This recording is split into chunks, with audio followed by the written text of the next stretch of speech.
اس وقت امت پر برے حالات ہیں۔ 57 ملک سارے، صرف فلسطین نہیں، صرف غزہ نہیں، پوری امت برے حالات کا شکار ہے۔ برے حکمران ہیں، نکمے حکمران ہیں، بزدل حکمران ہیں، موت سے ڈرتے ہیں۔ میرے نبی نے فرمایا تھا ایک دن آئے گا کہ امتیں تمہیں ایسے تقسیم کریں گی جیسے کھانا تقسیم کیا جاتا ہے۔ کچھ 300 سال سے ذلت کی چکی میں پس رہے ہیں، لیکن یہ حالات، میرے نبی نے فرمایا میری امت پہ آخرت میں بڑا عذاب نہیں ہے، میری امت کا عذاب دنیا میں ہی ہو جائے گا۔ کہا یہ وہ کیا ہے؟ کہ وہ قتل ہے۔ ان کا قتل ہونا ان کے گناہوں کی معافی کا ذریعہ بن جائے گا۔ اللہ دشمن کے دلوں سے تمہارا رعب نکال دے گا، اللہ دشمن کے دلوں سے تمہارا رعب نکال۔ خالد کا نام سن کر روم کانپ اٹھتا تھا، اللہ تمہارے دلوں میں وہن ڈال دے گا۔ آپ نے فرمایا دنیا سے پیار کرو گے اور موت سے ڈرو گے، موت کو برا سمجھو گے، اور جو ارض فلسطین ہے اللہ اسے ضائع نہیں کرے گا۔ آپ نے کہا ارض المنشر والمحشر، یہ وہ زمین ہے جہاں پر حشر قائم ہوگا۔ کینیڈا میں ایک نوجوان خواب دیکھ رہا ہے، راونڈ کا پڑھا ہوا ہے، عالم ہے، کہ میں نے خواب دیکھا کہ غزہ کے شہداء کے بچے آسمان پر تیر رہے ہیں اور اللہ کے نبی ہر آنے والے بچے کا استقبال فرما رہے ہیں۔ تو میری اس تمہید کا مقصد تھا کہ اس کائنات میں جو حالات بنتے ہیں وہ بھی میرے اللہ کی قدرت اور طاقت کا اظہار ہے۔ وَنَبْلُوكُمْ بِالشَّرِّ وَالْخَيْرِ فِتْنَةً، ہم تمہیں آزمائیں گے کبھی برے حالات کے ساتھ اور کبھی اچھے حالات کے ساتھ۔ اس وقت امت پر برے حالات ہیں۔ 57 ملک سارے، صرف فلسطین نہیں، صرف غزہ نہیں، پوری امت برے حالات کا شکار ہے۔ برے حکمران ہیں، نکمے حکمران ہیں، بزدل حکمران ہیں، موت سے ڈرتے ہیں۔ میرے نبی نے فرمایا تھا یوشک الامم ان تداعی علیکم کما تداعی الآکلۃ الی قصعتها، ایک دن آئے گا کہ امتیں تمہیں ایسے تقسیم کریں گی جیسے کھانا تقسیم کیا جاتا ہے۔ تو کسی نے پوچھا اب من قلت نحن یومئذ یا رسول اللہ، یا رسول اللہ ہم ان دنوں میں تھوڑے ہوں گے؟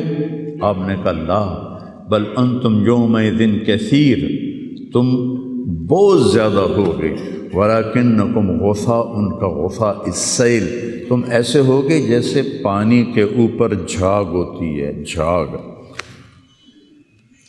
اور جھاگ کی کوئی طاقت ہوتی ہے؟ حالانکہ پورے پانی کے اوپر چھائی ہوتی ہے، جب پانی طوفان بن کے چلتا ہے تو اوپر جھاگ ہی جھاگ ہوتی ہے، گھاس، لکڑیاں، سب کچھ، ان میں کوئی طاقت ہوتی ہے پانی کے سامنے؟ تم ایسے ہوگے جیسے پانی کے اوپر جھاگ ہوتی ہے، جدھر پانی چاہے گا تمہیں اٹھا کے پھینک دے گا۔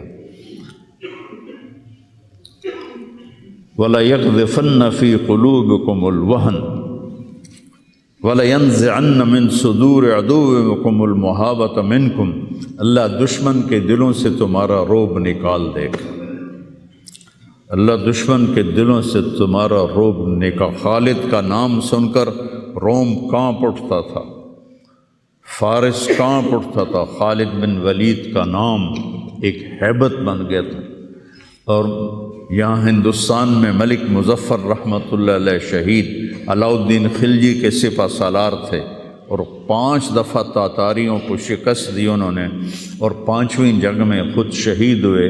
تو کسی تاتاری کا گھوڑا پانی نہیں پیتا تھا تو وہ کہتا تھا ملک مظفر کو دیکھ لیا ہے، اور بچہ سوتا نہیں تھا تاتاری کا تو ماں اسے کہتی بلاؤں ملک مظفر کو، بلاؤں ملک مظفر کو۔ یہ تو ہمارے ہندوستان کی تاریخ بتا رہا ہوں آپ کو، صحابہ کی تاریخ نہیں بتا رہا، 400 سال پہلے کی تاریخ آپ کو بتا رہا ہوں۔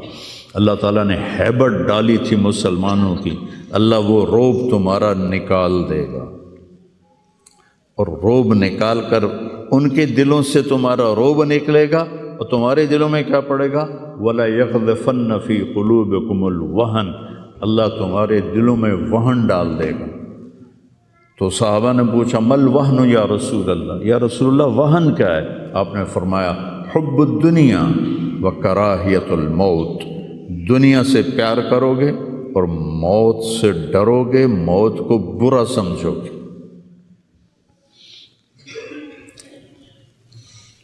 تو پوری امت اس وقت مصیبتوں کا شکار ہے۔ سب سے بڑی مصیبت نکمے حکمران ہیں پورے 57 ملکوں کے۔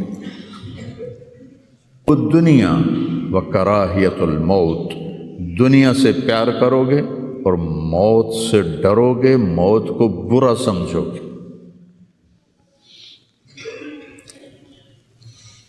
تو پوری امت اس وقت مصیبتوں کا شکار ہے۔ سب سے بڑی مصیبت نکمے حکمران ہیں پورے 57 ملکوں کے، اور کچھ 300 سال سے ذلت کی چکی میں پس رہے ہیں، لیکن یہ حالات، میرے نبی نے فرمایا میری امت پہ آخرت میں بڑا عذاب نہیں ہے، میری امت کا عذاب دنیا میں ہی ہو جائے گا۔ کہا یہ وہ کیا ہے؟ کہ وہ قتل ہے، ان کا قتل ہونا ان کے گناہوں کی معافی کا ذریعہ بن جائے گا۔ جب جنگ احد میں شکست کی صورت بنی تو ابو سفیان نے نعرہ لگایا کہ اولو حبل زندہ باد، اولو حبل، جیسے ہم کہتے ہیں حبل زندہ باد۔ تو اللہ کے نبی کو کہنے لگا محمد ہے، احد پہاڑ میں چھپے ہوئے تھے، عمر ہے، ابو بکر ہے، عمر ہے، علی ہے۔ تو آپ نے سب کو خاموش رہنے کا حکم دیا، تو سارے کوئی جواب نہیں دے رہے۔ تو وہ کہنے لگا آج ہم نے سب کو مٹا دیا۔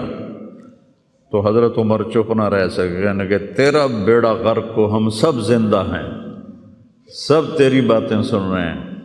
کہنے لگا کل تمہاری جیت تھی، آج ہماری جیت ہے۔ کہا بالکل نہیں، آج بھی ہماری جیت ہے، ہمارے قتل ہوئے جنت میں گئے، تمہارے قتل ہوئے جہنم میں گئے۔ تو عجباً لامر المومن، مسلمان کے لیے بڑی حیران کن بات ہے، میرے نبی نے کہا ان اصابتہ السراء فشکر فلہ الجنہ، اس کو اللہ تعالیٰ نعمتیں دیتا ہے تو یہ شکر ادا کرتا ہے تو اسے جنت ملتی ہے۔ وَإِنْ أَصَابَتْهُ الضَّرَّاءُ، اسے اللہ تعالیٰ مشکل میں ڈالتا ہے، مصیبت آتی ہے، فصبر، یہ صبر کرتا ہے، فلہ الجنہ، تو اسے جنت ملتی ہے۔ تو اس وقت امت پر جو حالات ہیں یہ صبر کے حالات چل رہے ہیں، اور جو ارض فلسطین ہے اللہ اسے ضائع نہیں کرے گا۔ صرف ارض فلسطین میں پہلی اللہ کی جو رحمت آئی کہ اللہ تعالیٰ نے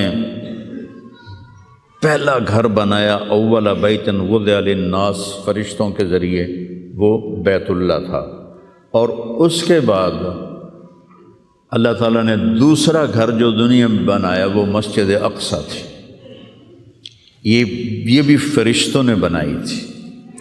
پھر 4000 نبیوں کے باپ اور میرے نبی کے باپ حضرت ابراہیم علیہ السلام فلسطین میں تشریف لائے، وہیں دفن ہوئے۔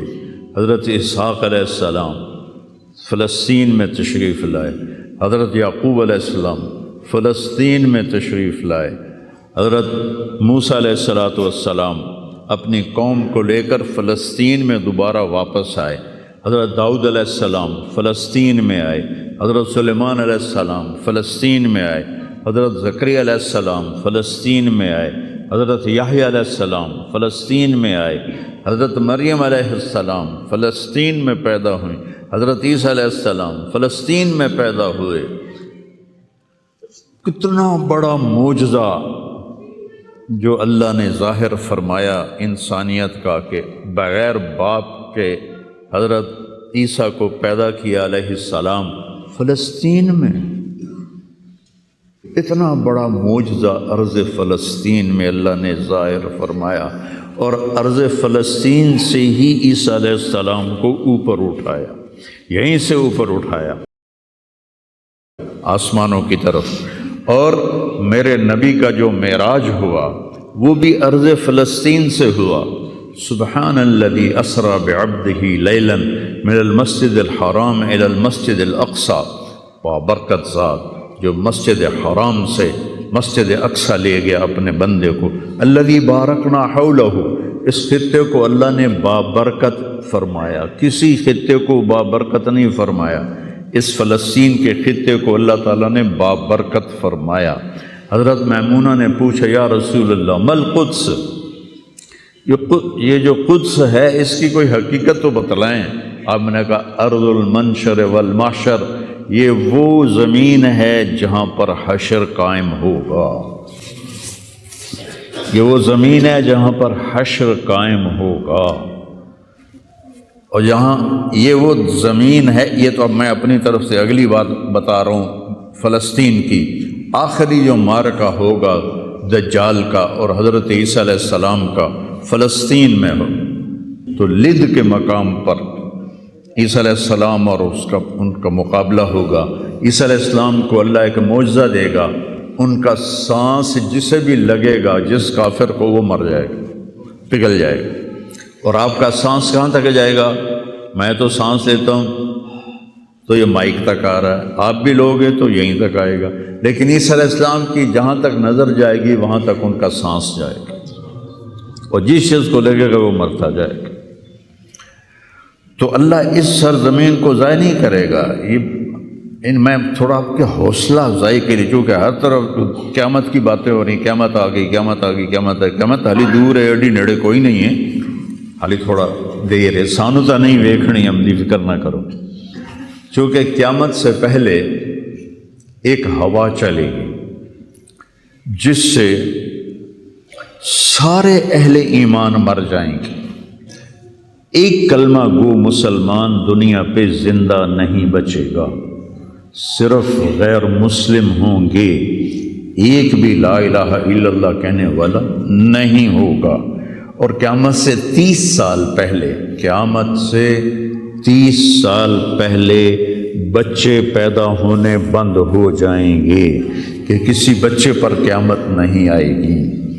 یوم تذہل کل مرضعۃ عما ارضعت، وہ ہولناکی بتانے کے لیے تشبیہ ہے، وہ یہ نہیں کہ ایسا ہو رہا ہوگا، کیونکہ بچہ تو کافر کا بھی ہو وہ معصوم ہے، مسلمان کا بھی ہو تو وہ معصوم ہے، اس لیے آپ نے کہا کہ سارے جو نابالغ مرتے ہیں وہ جس مذہب کے بھی ہیں سب جنت میں جائیں گے، چونکہ ان پر تو بھی شریعت لاگو ہی نہیں ہوئی ہے، اور سارے بچے حضرت ابراہیم علیہ السلام کے پاس چلے جاتے ہیں۔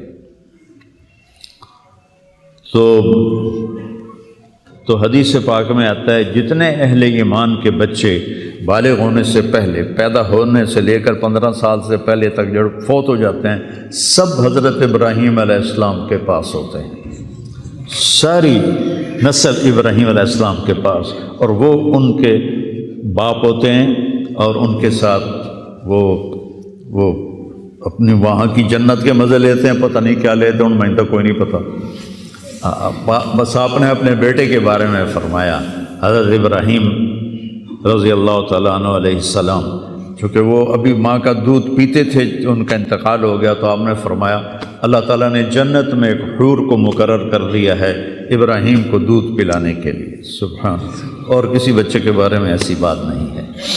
تو ڈران والی گل کوئی نہیں، ساڈو تے قیامت نہیں ہوندی، 30 سال پہلے بچے پیدا ہونے بند ہو جائیں گے، قیامت 30 اور 30 سے اوپر کی عمر کے لوگوں پر ہوگی، اور وہ جانوروں کی طرح ہوں گے، سڑکوں پہ زنا کریں گے، اور ہر انسانی جو اخلاق ہیں ان سے وہ خالی ہو جائیں گے، ان سے وہ خالی ہو جائیں گے۔ یہ امت کے اوپر امتحان ہے۔ ہمارا ایک ساتھی ہے وہاں کینیڈا میں، اس نے مجھے خواب سنایا کہ میں نے دیکھا کہ غزہ کے جتنے شہداء کے بچے ہیں وہ آسمان پہ تیر رہے ہیں، اور اللہ کے نبی ہر آنے والے کا استقبال فرما رہے ہیں۔ تو ہمیں دیکھنے میں تو بڑا ظلم نظر ہے، ظلم ہے بھی صحیح، لیکن ہماری تو موج ہے، وہ تو سارے جنت میں گئے۔ جتنے بڑے شہید ہوئے وہ بھی جنتی، عورتیں شہید ہوئیں وہ بھی جنتی، مرد شہید ہوئے وہ بھی جنتی۔ اور بچوں کا تو میں نے کینیڈا میں ایک نوجوان خواب دیکھ رہا ہے، راونڈ کا پڑھا ہوا ہے، عالم ہے، کہ میں نے خواب دیکھا کہ غزہ کے شہداء کے بچے آسمان پر تیر رہے ہیں اور اللہ کے نبی ہر آنے والے بچے کا استقبال فرما رہے ہیں۔ لوگ ساڑھی تو موج ہو گئی، ہمیں دیکھنے میں موت نظر آتی ہے، حقیقت میں دیکھو ایک ہوتا ہے کامیاب ہونا اور ایک ہوتا ہے فتح پانا، ایک ہوتا ہے ناکام ہونا اور ایک ہوتا ہے شکست کھانا۔ یہ دو الگ چیزیں ہیں، کامیابی الگ چیز ہے، فتح الگ چیز ہے، ناکامی الگ چیز ہے، شکست الگ چیز ہے۔ کربلا کے میدان میں سب سے مقدس خون بہایا گیا، سب سے پاکیزہ خون بہایا گیا اور ان سب کو شکست ہو گئی اور وہ سارے گردنیں کٹوا کے نیزوں پہ چڑھ گئے، لیکن وہ ناکام نہیں ہیں، وہ کامیاب ہیں۔ انہیں شکست ہوئی ہے، انہیں ناکامی نہیں ہوئی، وہ کامیاب ہیں۔ اور شمر کا لشکر وہ فتح پایا ہے، وہ کامیاب نہیں ہے، انہوں نے فتح پائی، کامیاب نہیں ہے۔ ابن زیاد کی گردن کٹ کے جب لائی گئی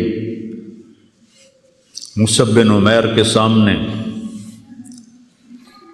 جیسے حضرت حسین علیہ السلام کی گردن کٹی ہوئی ابن زیاد کے سامنے رکھی گئی، تو وہ ایسے منہ پہ چھڑیاں مار کر کہنے لگا، میں نے ایسا خوبصورت چہرہ آج تک نہیں دیکھا جو مرنے کے بعد بھی اتنا چمکتا۔ کٹی ہوئی ابن زیاد کے سامنے رکھی گئی تو وہ ایسے منہ پہ چھڑیاں مار کر کہنے لگا، میں نے ایسا خوبصورت چہرہ آج تک نہیں دیکھا جو مرنے کے بعد بھی اتنا چمکتا ہوا تر و تازہ ہو۔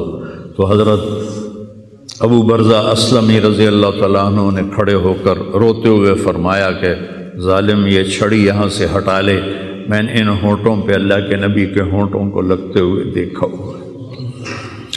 تو کہنے لگا تو بوڑھا ہو گیا ورنہ تیرا بھی سر اڑا دیتا میں۔ تو جب اللہ تعالیٰ انتقام لینے پر آئے اور ابن زیاد کو قتل کیا گیا اور اس کی کٹی ہوئی گردن آئی حضرت مصعب بن عمیر کے سامنے، تو ایک دم مجمع میں ہلچل مچی، جاءت جاءت، وہ آیا وہ آیا وہ آیا۔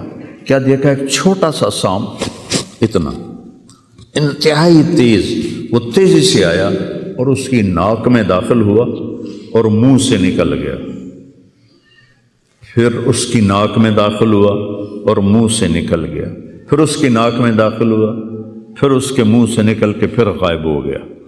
تھوڑی دیر کے بعد پھر آواز آئی، جا وہ آیا وہ آیا وہ آیا۔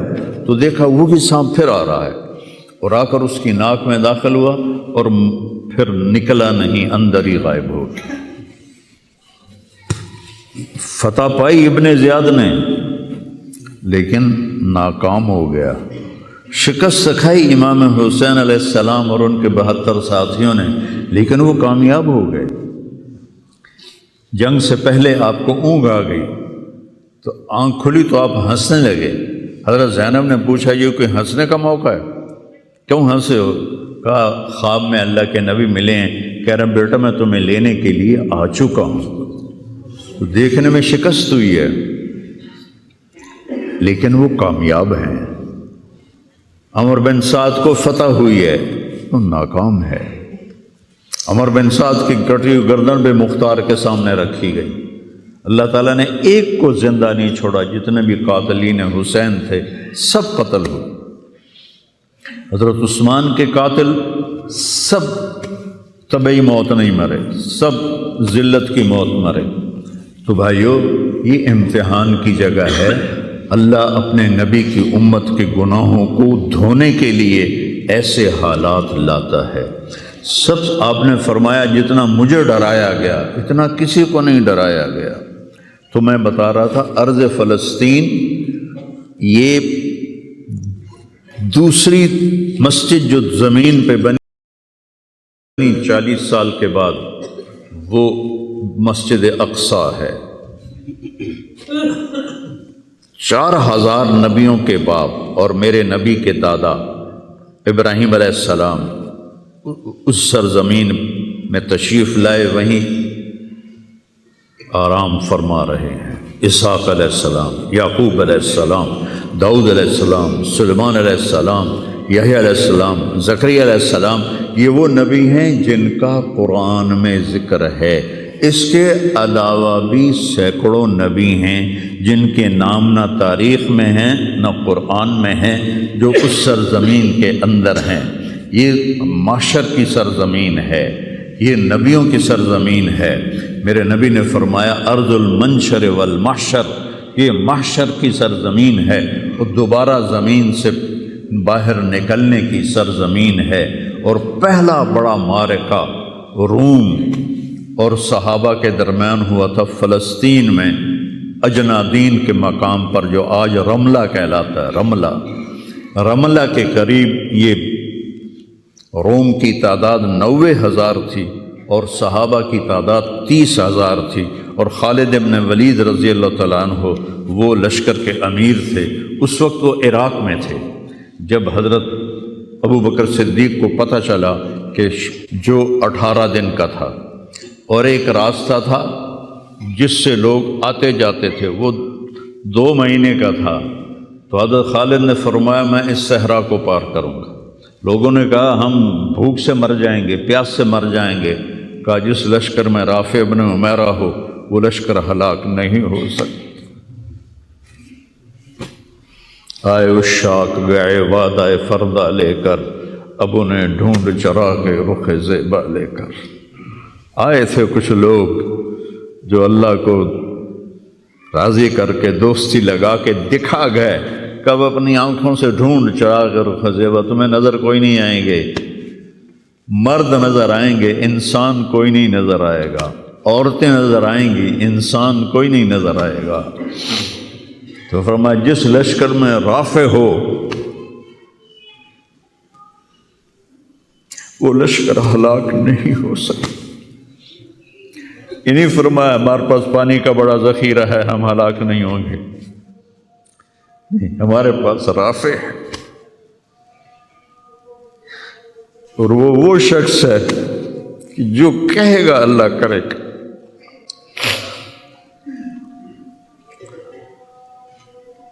اٹھارہ دن میں اس کو پار کیا، اور ایک مقام پر آ کر پانی ختم ہو گیا، 3 دن بغیر پانی کے گزارے۔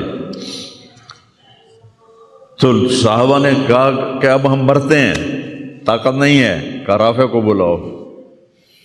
رافع کی آنکھیں خراب تھیں، فرمانے لگے رافع پانی چاہیے۔ کہنے لگے اچھا مجھے بتاؤ کہاں ہیں ہم، کیونکہ وہ دیکھ نہیں پا رہے تھے۔ تو انہوں نے فرمایا کہ فلاں جگہ۔ اب صحرا میں تو کوئی نشان منزل ہوتا ہی نہیں، تو کوئی انہوں نے جھاڑیاں بتائیں، کہنے لگے کچھ جھاڑیاں دیکھو ایک طرف کٹھی ہوں، کٹھی جھاڑیوں کا کوئی جھنڈ ہو، مجھے بتاؤ ہے؟ انہوں نے کہا ہاں وہ نظر آ رہا ہے، کہ مجھے وہاں لے چلو۔ وہاں لے گئے، ایک جگہ اشارہ کیا کہ یہاں سے زمین کھودو۔ زمین کھودی تو پانی کا چشمہ نکل کے باہر آ گیا۔ کبھی ہم بھی تم میں بھی چاہ تھی، کبھی ہم بھی تم میں بھی راہ تھی، کبھی ہم بھی تم بھی تھے آشنا، تمہیں یاد ہو کہ نہ یاد ہو۔ اللہ نے تو بے وفائی کی نہیں، ہم نے بے وفائی کی۔ اس کی مدد جو رکی ہوئی، یہ بھی اس کی مدد ہے۔ ہمارا شہید جنت میں جا رہا ہے، اگر زندہ ہے، زخمی ہے، بھوکا ہے، گناہ معاف ہو رہے ہیں۔ جہنم کی آگ سے ایک سوئی کا نکا عام آدمی ویکھ ہی نہیں سکتا، تے دھاگا نہیں پا سکتا جس دن دی نظر کمزور ہوئے، اتنا چھوٹا ہوتا ہے۔ میرے نبی فرمایا، جبریل علیہ السلام نے آ کے عرض کیا یا رسول اللہ، سوئی کے نکے کے برابر اگر جہنم کی دیوار میں سوراخ ہو جائے تو اس میں سے جو آگ کی چنگاری نکلے گی پوری دنیا کو کوئلہ بنا دے گی۔ اس کے سامنے یہ تکلیف تو بڑی تھوڑی ہے، لیکن بات اصل یہ ہے کہ ہم نے اللہ سے دوستی چھوڑ دی۔ یہودیوں کو گالیاں بعد میں دو، پہلے ہم اپنے گریبان، تجھے کیوں فکر ہے اے گل دلے صد چاک بلبل کی، تو اپنے پیرہن کے چاک تو پہلے رفو کر لے۔ کتنا جھوٹ بولا جا رہا ہے، کتنے جھوٹے مقدمے ہیں، کتنی والدین کی نافرمانی ہے، کتنے گھریلو ناچاکیاں ہیں، کتنا سود چل رہا ہے، کتنا شراب کے ٹھیکے چل رہے ہیں، کتنے لوگ نمازیں چھوڑ چکے ہیں۔ صرف حکمرانوں کو میں کیا گلہ دوں، آج ہم سارے اس حمام میں ننگے ہیں۔ تو یہ اللہ کی رحمت ہے، اگر کسی کو اللہ نے اس امت کو اگر دنیا میں وہ جھٹکے دیتا ہے۔ مجھے ایک آیت بھی یاد آ گئی، دونوں کو حال بتاتا ہوں۔ ایک ہے جنہوں نے اللہ کو نہیں مانا، تو اللہ کہتا ہے ذرہم یأکلوا ویتمتعوا ویلہہم الامل فسوف یعلمون۔ میرے محبوب کرن دے انہوں موج میلہ، 4 دہاڑے انہوں موج میلہ کرن دے انہوں میرے کو آون دے بوڑ ویکھی میں کی کرنا، ٹھیک ہوگی۔ ہمارے بارے میں کیا کہا، وَلَنُذِيقَنَّهُم مِّنَ الْعَذَابِ الْأَدْنَىٰ دُونَ الْعَذَابِ الْأَكْبَرِ لَعَلَّهُمْ يَرْجِعُونَ۔ میں تمہیں دنیا میں چھوٹے چھوٹے عذاب دوں گا، بڑا عذاب نہیں دوں گا آخرت کا۔ یہ غزہ کی جو تباہی ہے یہ چھوٹا عذاب ہے، یہ چھوٹی تکلیف ہے۔ دون العذاب الاکبر فیعذبہ اللہ العذاب الاکبر یصلی النار الکبریٰ، اور عذاب اکبر نار کبریٰ جہنم ہے۔ تو میرا اللہ کہہ رہا ہے کہ میں تمہیں چھوٹے چھوٹے عذاب دوں گا، بڑا عذاب نہیں دوں گا، تاکہ تم توبہ کر کے میری طرف آ جاؤ، اور جو مجھے نہیں مانتے انہوں نے چھٹی دیتے۔ جو بچہ اسکول میں پڑھتا ہے اسی کی حاضری ہوتی ہے، غیر حاضری ہوتی ہے۔ جو پڑھتا ہی نہیں تو اس کی کون حاضری لیتا ہے یا غیر حاضری لیتا ہے۔ اپنے بچہ کوئی غلطی کرے تو اس کو تنبیہ کی جاتی ہے، گلی کا بچہ کو کچھ کرے تو ہم نے کبھی دیکھا ہے کہ کیا کر رہا ہے۔ یہ امت میرے اللہ کی لاڈلی امت، اس وجہ سے نہیں کہ ایسے کوئی بڑے حاجی پارسا ہیں، اپنے حبیب کی وجہ سے، اپنے محبوب کی وجہ سے یہ امت اللہ کی لاڈلی امت ہے۔ اللہ ہمیں بھی بندر خنزیر بنا سکتا ہے، ہمیں کیوں چھوڑا ہوا ہے؟ تو گنبد والے کے لیے درود پڑھو، جس کی دعائیں اور آنسو، ایک رات آپ رو رو کے کہہ رہے تھے یا اللہ، ابراہیم نے کہا کہ ان تعذبہم فإنہم عبادک وإن تغفر لہم فإنک انت العزیز الحکیم۔ یا اللہ تیری مرضی عذاب دے، تیری مرضی تو معاف کر۔ اور عیسیٰ علیہ السلام نے کہا کہ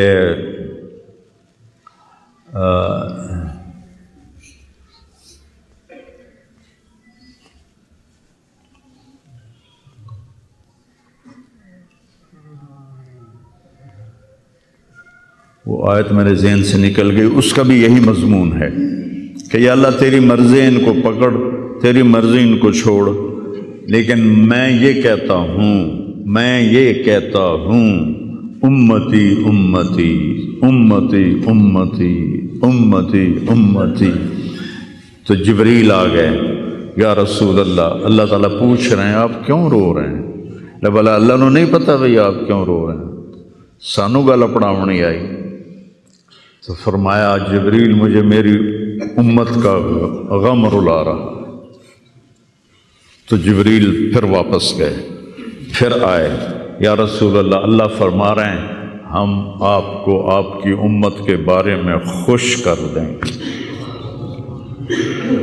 تو بھائیو، اس وقت کرنے کا کام گالیاں دینا نہیں ہے کافروں کو، اس وقت کرنے کا کام ہے ہم توبہ کریں، ہر اس بڑے گناہ سے توبہ کریں جس سے اللہ نے روکا ہے، اللہ کے نبی نے روکا ہے۔ جو کبیرہ گناہ ہیں، کوئی ہزاروں نہیں ہیں، چند ہیں کبیرہ گناہ، ان سے توبہ کریں، نماز کی پابندی کریں، اور اپنی زندگی میں سچ بولیں، جھوٹ نہ بولیں، کسی پر الزام نہ لگائیں، کسی پر جھوٹے مقدمے نہ کریں، یا اپنی انگلیاں آپس سے لڑائیں ہوتی ہیں نہ، اپنی انگل توڑ کے تو ڈاکٹر کو بنوا کے سرٹیفکیٹ جھوٹے مقدمے دائر کر دیتے ہیں۔ بھائی ایک اللہ کی بارگاہ میں بھی جانا ہے جہاں یہ سب کچھ پیش ہوگا۔ تو ہمیں آخرت کو سامنے رکھ کے اگر ہم دیکھیں تو امت محمد کامیاب ہے ہر حال میں۔ ایمان پہ مرنا شرط ہے، ایمان تے مر جاوی ہے، کوئی جی چگل نہ بچ جاوے کہ ایمان کھس جاوے، ایمان تے مر جاوی۔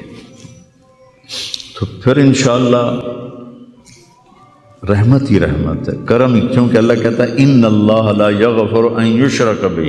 ایک گل میری سن لو، میں شرک معاف نہیں کرتا۔ قرآن دی سب تو غصے والی آیت جس سے چلا پورے قرآن جس سے چلا سب تو زیادہ غصے چ بولے آئے وہ ہے وَقَالُوا اتَّخَذَ الرَّحْمَنُ وَلَدًا لَقَدْ جِئْتُمْ شَيْئًا إِدًّا۔ یہ کہتے ہیں کہ اللہ نے کسی کو اپنا بیٹا بنا لیا ہے، اتنی فضول بات کرتے ہو، پتہ ہے تمہاری اس بات کا کیا اثر ہوتا ہے؟ تکاد السماوات یتفطرن منہ، آسمان پرزے ہونے لگتا ہے، وتنشق الارض، اور زمین پھٹنے لگتی ہے، وتخر الجبال ہدا، اور پہاڑ ریت بننے لگتے ہیں، ان دعوا للرحمن ولدا، جب لوگ کہتے ہیں کہ اللہ کا بیٹا ہے، وما ينبغي للرحمن ان يتخذ ولدا، اور اس ذات کی شان ہی نہیں کہ کسی کو اپنا بیٹا بنائے۔ اس آیت میں اللہ پورے قرآن میں سب سے زیادہ غصے میں ہے، اس کو اغضب آیت فی القرآن کہتے ہیں، قرآن کی سب سے غصے والی آیت ہے۔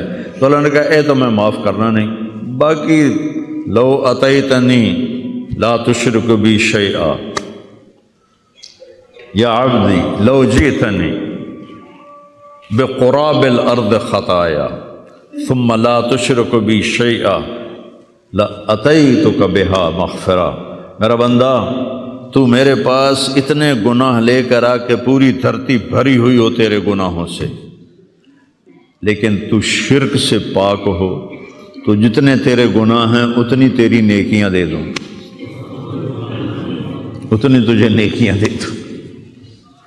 تو بھائی ہم توبہ کریں، استغفار کریں، آپس میں صلح کریں، کسی سے لڑے ہوئے ہو تو صلح صفائی کر لو، اور کسی کا حق مارا ہوا ہے تو اس کو دے دو، کوئی غلط جھوٹے قسم کے الزامات لگائے ہیں، مختصر بات ہے 2 نفل پڑھ کے توبہ کر لو، انشاءاللہ اللہ کی مدد، اللہ ہر حال میں اس امت کا مددگار ہے، دکھ دے رہا ہے تو بھی مددگار ہے، سکھ دے رہا ہے تو بھی مددگار ہے۔ میں نے تو اپنے بیٹے کی تکلیف میں محسوس کیا، جوان بیٹے کا غم کوئی آسان نہیں ہے، جوان بیٹی کی میت کو اٹھانا اور قبر میں اتارنا، لیکن مجھے اس میں بھی اللہ کی رحمت نظر آئی، اور میں اس پر اتنا شکر کرتا ہوں کہ اللہ شکر ہے، شکر ہے۔ تو ہر حال میں اللہ کی ہم پر رحمت ہے۔ کس کی طفیل؟ میرے آپ کے امروں کی طفیل نہیں، وہ کملی والے کی طفیل، وہ محمد و احمد وہ ماہی و حق، اور میں اس پر اتنا شکر کرتا ہوں کہ اللہ شکر ہے، شکر ہے۔ تو ہر حال میں اللہ کی ہم پر رحمت ہے۔ کس کی طفیل؟ میرے آپ کے امروں کی طفیل نہیں، وہ کملی والے کی طفیل، وہ محمد و احمد وہ ماہی و حاشر وہ عاقب اور فاتح اور خاتم، وہ طٰہٰ وہ یاسین، وہ اول وہ آخر، اس کی طفیل ہے۔ اس کی زندگی کو اپنی زندگی بناؤ، اور اللہ کی بارگاہ میں جب کبھی کوئی خطا ہو 2 نفل پڑھ کے معافی مانگو، اللہ معاف کر دے گا۔ نیت کرتے ہو سارے؟